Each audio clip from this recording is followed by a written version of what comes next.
नमस्कार दोस्तों, कैसे हैं आप सब बढ़िया। बिल्कुल। आज का जो हमारा खास टॉपिक है दोस्तों, वो है केंद्र शासित प्रदेश। आप लोग केंद्र शासित प्रदेश से परिचित होंगे और जो बच्चे नहीं हैं उसे आज मैं परिचित करा दूंगा। और परिचित ही नहीं दोस्तों, केंद्र शासित प्रदेश से जुड़े जो प्रश्न आपके एग्जाम में आते होंगे वो प्रश्न को आज से पहले आप लोग गलत कर रहे होंगे, या फिर कुछ बच्चे ऐसे होंगे, सारे बच्चे को हम नहीं देखेंगे, सारे बच्चों को हम नहीं कहेंगे, लेकिन मैक्सिमम जो बच्चे होते हैं वो प्रश्न को गलत कर देते हैं। जीके जीएस का प्रश्न को मैक्सिमम बच्चे गलत करके आते हैं, ठीक है, क्योंकि उसका मेन कमांड रहता है मैथ और रीजनिंग पे, और अलग जो सब्जेक्ट होता है उस पर। जीके जीएस को बिल्कुल नेग्लेक्ट करके चलता है, वो हल्के में लेकर चलता है, लेकिन ऐसा नहीं है। आप मैथ्स बना लेंगे, रीजनिंग बना लेंगे, साइंस बना लेंगे, लेकिन जीके जीएस आपसे 100% सही कर पाना बड़ी ही कठिन बात होती है, ठीक है। लेकिन इतना भी कठिन नहीं है जितना आप लोग सोच लेते हो। आप लोग सोच लेते हो कि जीके जीएस हमसे कंप्लीट नहीं होगा, जीके जीएस से प्रश्न छूटेगा ही, लेकिन ऐसा नहीं है। अगर हम सारे टॉपिक जहां से प्रश्न पूछा जाता है उस टॉपिक को ही अगर हम कवर कर लेते हैं तो फिर प्रश्न छूटेगा कैसे। जैसे फॉर एग्जाम्पल, आज से पहले आप केंद्र शासित प्रदेश से जुड़े जो भी प्रश्न आपके एग्जाम में बनता था उसे या तो आप कुछ बच्चे हैं जो सही करके आते होंगे, और मैक्सिमम जो बच्चे हैं 99% जो बच्चे हैं वो क्या करते होंगे, या तो गलत इसका टिक आउट करके आते होंगे गलत जवाब देकर, या फिर इसको पूरी तरीके से छोड़ ही देते होंगे, इसको छोड़कर आगे बढ़ जाते होंगे। बच्चे सोचते होंगे कि अरे पॉलिटिक्स से 1-2 क्वेश्चन ही तो ही है, 1-2 क्वेश्चन नहीं बनाएंगे क्या हो जाएगा। लेकिन नहीं, आपको फाइनल सिलेक्शन लेना है ना, आपको 1 नंबर बहुत मायने रखता है। आप 1 नंबर से छट सकते हो, ऐसा होता भी है। आप 1 नंबर से सिलेक्शन से दूर रह पाओगे। तो ये भूल कर भी कभी गलती मत करना कि हम 1-2 प्रश्न छोड़ देते हैं मैथ का या फिर रीजनिंग का या फिर जीके जीएस का। आप छोड़ें कि आपका किस्मत छूट गया, ठीक है। तो आपको ऐसा नहीं करना। अब बात रहा कि तो सर कैसे हम सही करेंगे, तो आज केंद्र शासित प्रदेश के बारे में हम लोग कुछ इस अंदाज में पढ़ेंगे कि टॉपिक तो क्लियर होगा ही जिसके द्वारा मेंस में इसका यूज किया जाएगा, लेकिन जो ऑब्जेक्टिव बेसिस पे जो एग्ज़ाम होता है उसके लिए भी ये खास तौर पे क्या है, इम्पॉर्टेंट है। आपको आज के बाद अगर ये वीडियो आप देख लेते हैं उसके बाद आपको केंद्र शासित प्रदेश से जुड़े जो भी प्रश्न आएगा आप 100% सही करके आओगे। और अगर नहीं सही होता है आप मेरे चैनल को अनसब्सक्राइब कर देंगे और लोगों में शेयर कर दीजिए कि ये झूठा चैनल है, सिर्फ बड़ी बड़ी बातें बनाता है, ठीक है। आप लोग जरूर करें, क्योंकि अगर हम सच में आप लोग का जो मेहनताना है, हम अपने मेहनताना नहीं लेने लायक हैं तो हमें मेहनताना चाहिए भी नहीं, हमें फल चाहिए भी नहीं। जब हम तैयारी ही नहीं कर रहे हैं तो एग्ज़ाम में बेहतर रिजल्ट आने की संभावना हम क्यों सोच रहे होंगे, ठीक है। बेहतर रिजल्ट आने की उम्मीद हम कैसे जता रहे हैं जब हम पढ़े ही नहीं, तैयारी किए ही नहीं। तो ठीक उसी प्रकार से अगर हम अपने ये जो चैनल है इस चैनल पे हम अच्छे वीडियो नहीं प्रोवाइड करते हैं, आपको लगता है ऐसा है कि नहीं ये टाइम सिर्फ बर्बाद है, तो आप मेरे चैनल को अनसब्सक्राइब करेंगे और दूसरे चैनल को फॉलो करेंगे, ठीक है।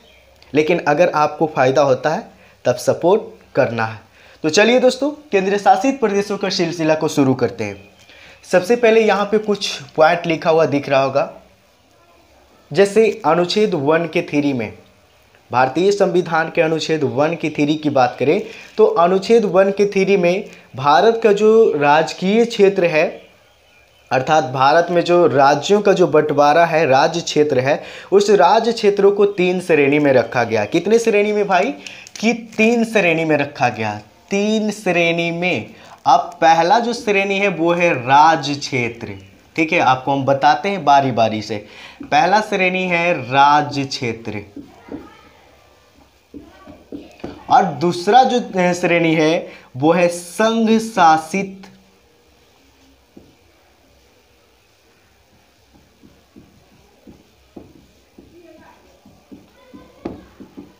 प्रदेश, या फिर बोल सकते हैं संघ शासित राज्य प्रदेश।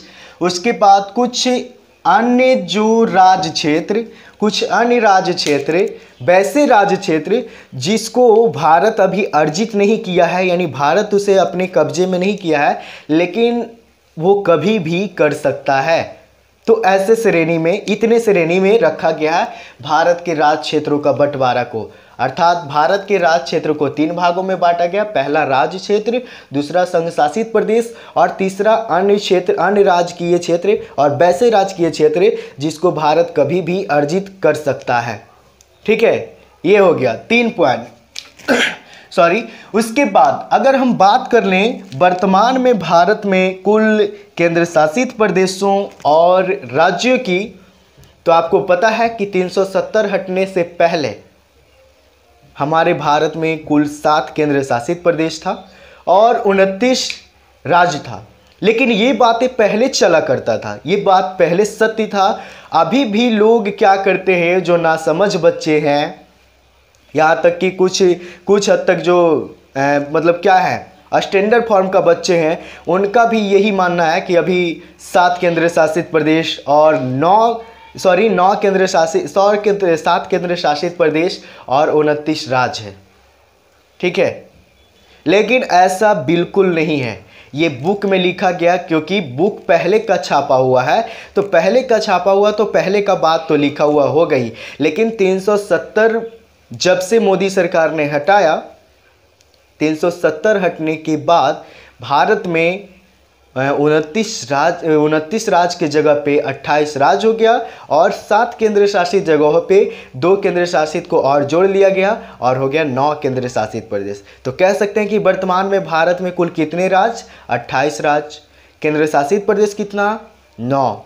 ठीक है, तो आपको बिल्कुल भी कंफ्यूजन नहीं होना। नोट में आपको यही लिखना कि वर्तमान में भारत में 29 राज्य और 7 केंद्र शासित प्रदेश है।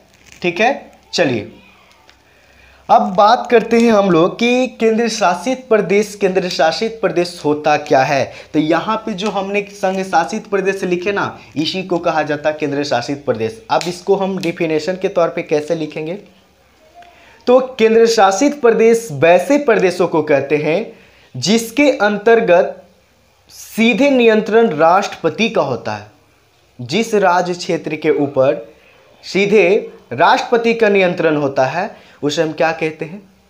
केंद्र शासित प्रदेश कहते हैं। अर्थात केंद्र शासित प्रदेशों में राज्य में क्या होता है कि राज्य सरकार के द्वारा राज्य को चलाया जाता है, लेकिन केंद्र शासित प्रदेश में राष्ट्रपति का शासन होता है। तो क्या राष्ट्रपति खुद शासन करता है? नहीं, वो अपने द्वारा किसी अभिकर्ता को चुनता है, एजेंट को चुनता है और उसका एजेंट ही केंद्र शासित प्रदेशों के ऊपर काम काज करता है, लेकिन किसके नियंत्रण में रहकर? राष्ट्रपति के नियंत्रण में। इसलिए हम कह सकते हैं कि केंद्र शासित प्रदेशों में किसका हस्तक्षेप होता है?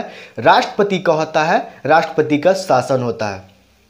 तो सीधे नियंत्रण जिस एरिया में राष्ट्रपति का होगा उस एरिया को हम क्या कहेंगे? केंद्र शासित प्रदेश कहेंगे। ये डिफिनेशन के तौर पे। अब बात आता है ना कि सबसे पहले केंद्र शासित प्रदेश भारत में बनने का जो प्रावधान था ये कब से शुरू हुआ होगा ना, कि किस समय से बोला गया कि भारत में केंद्र शासित प्रदेश होगा, यानी भारत में केंद्र शासित प्रदेशों का निर्माण कब हुआ, किस वर्ष हुआ, इसको जरा जानते हैं। ठीक है, इसको आप लोग जानिए। जैसे भारत में सबसे पहले संघ राज्य क्षेत्र को ही केंद्र शासित बोला जाता है। आपको कंफ्यूज नहीं होना, केंद्र शासित प्रदेश को ही संघ शासित प्रदेश कहते हैं, इसीलिए इसको कहा जाता है संघ राज्य क्षेत्र। ठीक है, तो भारत का संघ शासित जो प्रदेश है ना, संघ शासित प्रदेशों का गठन सबसे पहले 7वें संविधान संशोधन के द्वारा कब हुआ था भाई? तो 1956 ईस्वी में हुआ था। कब? 1956 में। क्वेश्चन आ सकता है कि भारत में केंद्र शासित प्रदेशों का गठन सबसे पहले कब हुआ? 1956 में हुआ। 1956 में जिस समय हुआ था, जिस समय इसका गठन हुआ, जिस समय हमारे संविधान में लिखा गया कि भारत में केंद्र शासित नाम की कोई संस्था होगी, केंद्र शासित नाम का कोई एरिया होगा, ये संविधान में लिखा गया था। तो उस समय 3 क्षेत्रों में भारत का 3 केंद्र शासित प्रदेशों का निर्माण एक ही वर्ष हुआ था और वो इसका गठन का जो वर्ष था उसी वर्ष, अर्थात 1956 में। और कौन कौन था वो दोस्तों? तो जरा देखिए वो कौन कौन है। जैसे पहला था अंडमान निकोबार,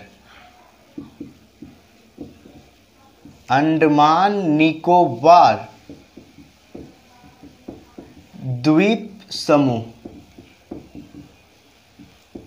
और दूसरा था दिल्ली और तीसरा था लक्षद्वीप।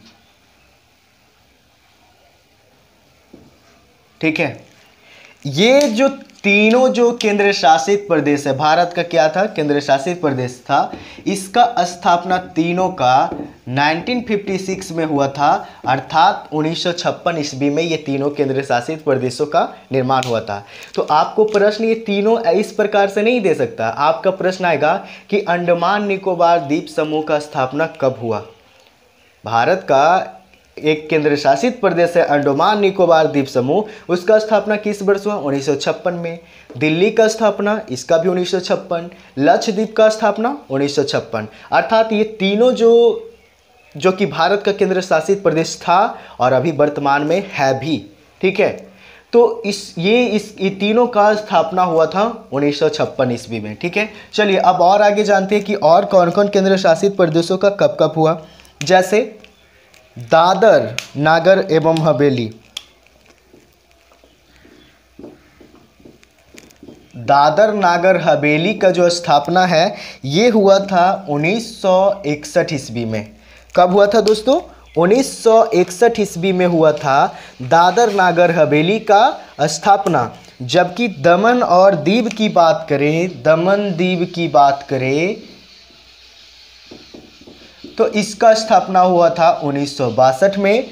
और बात करें हम पुदुचेरी का, किसका भाई, पुदुचेरी का, पुदुचेरी का स्थापना है दोस्तों 1964 में हुआ। और जबकि हम बात करें चंडीगढ़ का, जो कि भारत का केंद्र शासित प्रदेश है, पंजाब की राजधानी और हरियाणा का राजधानी दोनों चंडीगढ़ है, इसका हुआ था 1966 में। ठीक है, तो इस प्रकार कह सकते हैं कि चार इधर ये हम बता रहे हैं, ये बुक में पहला लिखा गया था, पहला लिखा गया यानी पहले बुक था, यानी जिस समय 370 हटा था उससे पहले का लिखा गया बुक है। तो उससे पहले का लिखे गए बुकों में ये 7 केंद्र शासित प्रदेशों के बारे में ही दिया गया है। जैसे अंडमान निकोबार द्वीप समूह का स्थापना 1956, दिल्ली का 1956, लक्षद्वीप का 1956, दादर नागर हवेली का 1961, दमन द्वीप का स्थापना 1962 में, पुदुचेरी का 1964 में और चंडीगढ़ का 1966 में। ये हुआ इसका पूरा बेसिक। ठीक है, तो आप इसे क्या करें, स्क्रीनशॉट लेंगे, उसके बाद कुछ और चीज़ों को हम लोग देखते हैं। जैसे कुछ बातें हैं 1973 तक, 1973 तक, कब तक भाई, 1973 तक। आप लोग जरा गौर करेंगे कि ये जो लक्षद्वीप था ना, इसको 1973 से पहले यानी 1973 तक इसको और अलग अलग नाम से जाना जाता था। अलग अलग नाम से क्या, लक्काद्वीप, मिनिकॉय, मिनिकॉय, और एक था अमीन दीवी द्वीप, अमीनी दीवी द्वीप। ये 3 नामों से जाना जाता था। ठीक है, 1973 ईस्वी में लक्काद्वीप, मिनिकॉय और अमीनी दीवी द्वीप को लक्षद्वीप के नाम से जाना जाए, यानी लक्षद्वीप को 1973 तक लक्काद्वीप, मिनिकॉय और अमीनी दीवी द्वीप के नाम से जाना जाता था। यानी लक्काद्वीप की बात करें तो लक्काद्वीप लक्षद्वीप को ही कहा जाता था, मिनिकॉय की बात करें मिनिकॉय भी लक्षद्वीप को कहा जाता था, अमीनी दीवी की बात करें तो लक्षद्वीप को ही कहा जाता था। लेकिन कब तक, 1973 तक। 1973 से पहले इसका ये नाम था, लेकिन 1973 के बाद इसे पूरी तरीके से लक्षद्वीप के नाम दिया गया। ठीक है, उसके बाद 1962 में बात करें दिल्ली की, ये हम बात करते हैं, दिल्ली की बात करें तो दिल्ली को 1962 में NCR का दर्जा दे दिया। ठीक है, NCR का दर्जा दे दिया गया, यानी राष्ट्रीय राजधानी क्षेत्र दिल्ली के रूप में जाना जाने लगा। यानी पहले 1962 में नहीं, 1992 था ये, सॉरी 1992। आपको ये जो डेट है ये आपको बिल्कुल भी गलत नहीं करना, यहीं से आपका प्रश्न आता है। जैसे क्वेश्चन आएगा कि दिल्ली को भारत का नई राजधानी के रूप में गठित कब किया गया, तो 1992 में। इससे पहले भारत का राजधानी कहाँ थी, तो कोलकाता। आपको पता होगा कि 1992 से पहले दिल्ली जो भारत का जो राजधानी था वो कोलकाता था, लेकिन 1992 में एनसीआर का इसको दर्जा दे दिया गया, अर्थात राष्ट्रीय राजधानी के रूप में इसको दर्जा दे दिया। ठीक है दोस्तों, चलिए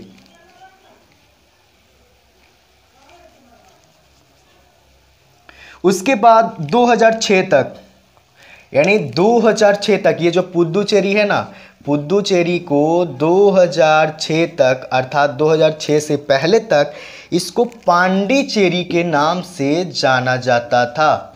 किस नाम से भाई, पांडिचेरी के नाम से। पुदुचेरी को पांडिचेरी कहा जाता था। ठीक है, पुदुचेरी को पांडिचेरी के नाम से जाना। तो यहाँ से प्रश्न कैसे आएगा, जैसे क्वेश्चन आएगा कि दिल्ली को भारत की नई राजधानी के रूप में गठित कब किया गया, तो 1992 में एनसीआर का दर्जा दिया गया। लक्षद्वीप को और किस नाम से जानते हैं, लक्काद्वीप, मिनी द्वीप, लेकिन कब तक, 1973 तक। 1973 के बाद इसको लक्षद्वीप नाम पड़ गया। उसके बाद पुदुचेरी को पांडिचेरी को पुदुचेरी नाम क्यों कब रखा गया, तो ये रखा गया था 2006 ईस्वी में। 2006 ईस्वी से पहले पुदुचेरी पांडिचेरी के रूप में जाना जाता था, लेकिन वर्तमान में इसे पांडिचेरी नहीं बल्कि पुदुचेरी कहा जाता है। ठीक है, चलिए तो इतना पॉइंट को आप लोग क्या करेंगे भाई, नोट करेंगे। उसके बाद हम लोग देखेंगे केंद्र शासित प्रदेशों का जो प्रशासनिक व्यवस्था है, किस प्रकार से यहाँ प्रशासन काम करती है, और प्रशासन का जो काम होता है वो क्या क्या काम होता है, और उसका नियुक्ति कौन कौन करता है, और इसको क्या क्या नाम से जाना जाता है। ठीक है, इसको आप लोग नोट करें, स्क्रीनशॉट लें या फिर वीडियो को पॉज करके नोट करेंगे।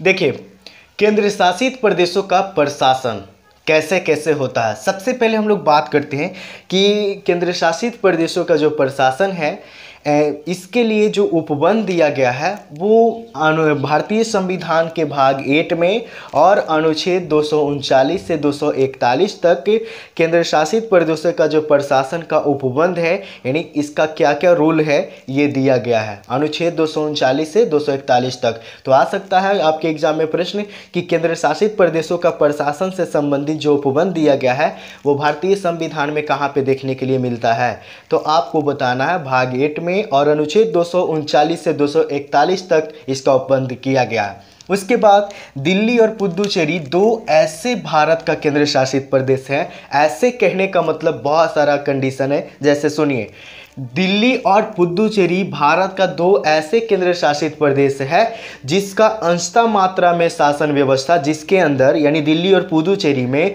अंशतः मात्रा में शासन व्यवस्था वहां के राज्य विधानमंडल के द्वारा चलाई जाती है, तो अंशतः मात्रा में जो शासन व्यवस्था वो राष्ट्रपति के द्वारा चलाया जाता है। अर्थात दिल्ली और पुदुचेरी दो ऐसे केंद्र शासित प्रदेश है जहाँ पे राष्ट्रपति का भी शासन होता है और उस राज्य का राज्य विधानमंडल का भी होता है। लेकिन बाकी अन्य जो केंद्र शासित प्रदेश है वो केंद्र शासित प्रदेश में सिर्फ और सिर्फ राष्ट्रपति का ही शासन व्यवस्था चलता है, राष्ट्रपति का ही नियंत्रण चलता है। ये आप लोग जान गए होंगे। उसके बाद केंद्र शासित प्रदेशों का जो प्रशासक होता है, इसका जो प्रशासक होता है ना, केंद्र शासित प्रदेशों का जो प्रशासक होता है उसको हम लोग बोलते हैं अभिकर्ता। यानी केंद्र शासित प्रदेशों के अंदर जो रह के जो प्रशासन चलाती है उसको बोलते हैं अभिकर्ता। क्या बोलते हैं, अभिकर्ता। अभिकर्ता बोले तो एजेंट, यानी राष्ट्रपति के द्वारा चुनाव इसका किया जाता है, राष्ट्रपति का द्वारा इसका चुनाव होता है। जो केंद्र शासित प्रदेशों का जो शासन व्यवस्था चलाने वाला जो प्रशासक होता है जिसको अभिकर्ता कहते हैं या अर्थात एजेंट कहते हैं, इस एजेंट का नियुक्ति राष्ट्रपति के द्वारा होता है और राष्ट्रपति के कायदे कानून के द्वारा ही ये अपने केंद्र शासित प्रदेशों में काम करती है। ठीक है, ये हो गया। उसके बाद राष्ट्रपति इस प्रशासक का कोई भी पद नाम दे सकता है। राष्ट्रपति चाहे तो अभिकर्ता के, इसको प्रशासक, जो प्रशासक होता है उसको अभिकर्ता कहते हैं। अब ये प्रशासक को कुछ और भी नाम दे सकता है। जैसे वर्तमान की बात करें, वर्तमान में हम लोग बात कर लेते हैं कि इसको किस किस नाम से जानते हैं। तो वर्तमान में इसे उपराज्यपाल भी कहा जाता है। वर्तमान में प्रशासक को क्या कहते हैं? उपराज्यपाल। उसके बाद क्या कहते हैं? मुख्य आयुक्त भी कहते हैं और प्रशासक भी कहते हैं। प्रशासक तो कहते हैं, अर्थात वर्तमान में इसको 3 नामों से जाना जाता है। जो केंद्र शासित प्रदेशों के अंदर जो प्रशासन का देख रेख करने वाली जो क्या होता है, अभिकर्ता होता है, एजेंट होता है, उसको क्या कहते हैं? तो उपराज्यपाल भी कहते हैं, मुख्य आयुक्त भी कहते हैं और प्रशासक भी कहते हैं। अब बात रहा कि कुछ ऐसे केंद्र शासित प्रदेश है जहाँ पे इसे उपराज्यपाल कहते हैं, कुछ ऐसे केंद्र शासित प्रदेश है जहाँ पे इसे मुख्य आयुक्त कहते हैं और कुछ ऐसे भी केंद्र शासित प्रदेश है जहाँ पे इसको सिर्फ प्रशासक कहते हैं। तो हम लोग बारी बारी से सभी केंद्र शासित प्रदेशों के बारे में देखते हैं कि कौन से केंद्र शासित प्रदेशों में ये जो एजेंट है, अभिकर्ता है, उसको क्या क्या नाम दिया गया है। यहाँ से आपके एग्जाम में प्रश्न बनते हैं। तो जैसे हम बात कर लेते हैं अभी फिलहाल दिल्ली, अंडमान निकोबार, दिल्ली, अंडमान निकोबार और पुदुचेरी, ये 3 जगहों पे इसे कहा जाता है। दिल्ली, अंडमान निकोबार और पुदुचेरी में ये जो अभिकर्ता है उसको कहा जाता है उपराज्यपाल। क्या कहा जाता भाई? उपराज्यपाल। क्या? उपराज्यपाल। तो आपके एग्जाम में कैसे प्रश्न आएगा पता है कि दिल्ली में जो केंद्र शासित प्रदेश के प्रशासन को चलाने वाला जो अभिकर्ता है, जो एजेंट है, उसको किस नाम से जानते हैं? तो उपराज्यपाल से। अंडमान निकोबार में किस नाम से? उपराज्यपाल से। पुदुचेरी में उपराज्यपाल से। यानी दिल्ली, अंडमान निकोबार और पुदुचेरी में इसे उपराज्यपाल के नाम से जानते हैं। जबकि चंडीगढ़, कहाँ? चंडीगढ़ और चंडीगढ़ है, दमनदीप है, चंडीगढ़ है, दमनदीप है, दमनदीप और कौन सा? लक्षद्वीप। ये 3 जगहों पे इसे प्रशासक ही कहा जाता है। क्या कहा जाता भाई? प्रशासक कहा जाता है। चंडीगढ़, दमनदीप और लक्षद्वीप में इसे प्रशासक कहा जाता है। ठीक है, चंडीगढ़, लक्षद्वीप और जो दमनदीप है इसमें प्रशासक। तो दिल्ली, अंडमान निकोबार और पुदुचेरी में इसे उपराज्यपाल और चंडीगढ़, दमनदीप और लक्षद्वीप में इसे प्रशासक कहा जाता है। तो आपके एग्जाम में प्रश्न कैसे आएंगे कि चंडीगढ़ जो कि एक केंद्र शासित प्रदेश है, तो चंडीगढ़ में जो प्रशासक है, केंद्र शासित प्रदेशों के जो प्रशासन को चलाने वाले जो प्रशासक है, अर्थात जो अभिकर्ता है, एजेंट है, उसको किस नाम से जानते हैं? तो प्रशासक के नाम से जानते हैं। अभिकर्ता को किस नाम से जानते हैं? चंडीगढ़ का प्रशासक के, दमनदीप का प्रशासक के नाम से, लक्षद्वीप में प्रशासक के नाम से जानते हैं। ठीक है, ये हो गया। अब कहता है कि राष्ट्रपति जो है ना, वो किसी भी राज्यपाल को, वह राष्ट्रपति क्या कर सकता है कि किसी भी राज्यों का जो राज्यपाल है, उस राज्यपाल को उसके पास वाले यानी उसके निकटवर्ती वाले जो केंद्र शासित प्रदेश है उसमें उसको उपराज्यपाल के लिए नियुक्त कर सकता है। समझ में आया कि नहीं? जैसे फॉर एग्जाम्पल लेते हैं, जैसे मान लिया कि हम बिहार का एग्जाम्पल लेते हैं। ठीक है, बिहार एक राज्य है, बिहार का कोई राज्यपाल है। अब बिहार के राज्यपाल को और बिहार के सटे एक केंद्र शासित प्रदेश है, मान लिया कि दमनदीप या फिर कोई भी केंद्र शासित प्रदेश है, तो इस केंद्र शासित प्रदेशों में उपराज्यपाल का पद पे पदावस्थित रहने के लिए जो मतलब कि व्यक्ति चुना जाएगा वो बिहार के राज्यपाल को चुना जा सकता है। लेकिन ये जरूरी नहीं है, लेकिन चुना जा सकता है। ठीक है, तो केंद्र शासित प्रदेशों का उपराज्यपाल कौन होता है? तो उसके निकटवर्ती जो क्षेत्र का राज्य होता है उस राज्य का राज्यपाल को उपराज्यपाल के रूप में नियुक्त कर सकता है। क्या कर सकता है? ठीक है, ये हो गया। तो इतना पॉइंट आप लोग नोट करेंगे।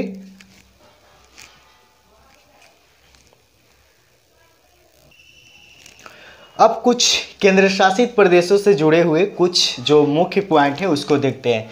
जैसे 14वें संविधान संशोधन। अब सबसे पहले यहाँ पे आपको डेट को माइंड में सेट करना है कि 14वां संविधान संशोधन कब हुआ, तो 1962 में। इसके अंतर्गत क्या किया गया कि इसके अंतर्गत अनुच्छेद 230 के अनुसार पांडिचेरी में विधानमंडल का प्रावधान किया गया था। आपको पता है 1962 की बात कर रहे हैं, तो 1962 में पांडिचेरी के नाम से जाना जाता था, लेकिन 2006 में इसको पुदुचेरी कहा गया। तो आप बोलेंगे कि सर पुदुचेरी को पांडिचेरी लिखे हैं, तो हम पहले भी बता चुके हैं कि पांडिचेरी को ही 2006 में पुदुचेरी नाम दे दिया गया। 2006 से पहले पांडिचेरी इसका नाम था, तो हम 2006 से पहले की बात कर रहे हैं 1962 की।